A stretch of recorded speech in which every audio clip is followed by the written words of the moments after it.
తెలంగాణలో ఓటర్ల జాబితా ప్రత్యేక సమగ్ర సవరణ ప్రక్రియ కీలక దశకు చేరుకుంది.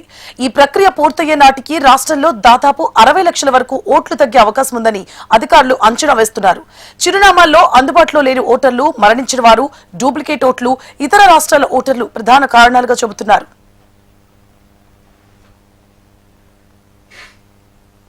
ఇక రాష్ట్ర వ్యాప్తంగా కొనసాగుతోన్న సర్ ప్రక్రియలో ఎన్యూమరేషన్ ఫారాల సమర్పణకు ఆగస్టు 10 వరకు మాత్రమే గడువు ఉంది. దీంతో బిఎల్ఓలు, వివిధ రాజకీయ పార్టీల బూత్ లెవెల్ ఏజెంట్లు ఇంటింటికి వెళ్లి ఓటర్ల వివరాలు సేకరిస్తున్నారు. నిర్ణీత చిరునామాల్లో కనిపించని ఓటర్లు ఎక్కడికి మారారు, స్థానికంగా వేరే ప్రాంతానికా లేక ఇతర రాష్ట్రాలకు వలస వెళ్లారా అనే అంశాలపై కూడా అధికారులు క్షుణ్ణంగా ఆరా తీస్తున్నారు. అందుబాటులో లేని వారి వివరాలను ప్రత్యేకంగా నమోదు చేస్తున్నారు.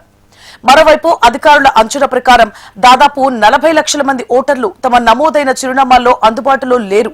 వీరితో పాటు మరణించిన వారు, 2 లేదా అంతకంటే ఎక్కువ చోట్ల ఓటు నమోదు చేసుకున్న డూప్లికేట్ ఓటర్లు, ఇతర రాష్ట్రాలకు చెందిన ఓటర్లు కలిపి మరో 20 లక్షల వరకు ఉండే అవకాశం ఉందని భావిస్తున్నారు. ఇప్పటి వరకు సర్ డేటా డిజిటలైజేషన్ 77.66% పూర్తయిందని అధికారులు చెబుతున్నారు. అయితే హైదరాబాద్, మేడ్చల్, మల్కాజ్గిరి, రంగారెడ్డి జిల్లాలో ప్రక్రియ నెమ్మదిగా సాగుతోంది. భారీ సంఖ్యలో ఓటర్లు, అపార్ట్మెంట్లు, గేటెడ్ కమ్యూనిటీలు, చిరునామాల నిర్ధారణలో ఎదురవుతున్న ఇబ్బందులు ఇందుకు కారణమని అధికారులు పేర్కొంటున్నారు. ఇక ఆగస్టు 10తో ఎన్యూమరేషన్ ఫారాల గడువు ముగియనున్న నేపథ్యంలో అధికారులు ప్రక్రియను మరింత వేగవంతం చేశారు. అయితే సర్ పూర్తయిన తర్వాతే రాష్ట్రంలో వాస్తవంగా ఎన్ని ఓట్లు తొలగించబడతాయి అనే దానిపై పూర్తి స్పష్టత వచ్చే అవకాశం ఉంది.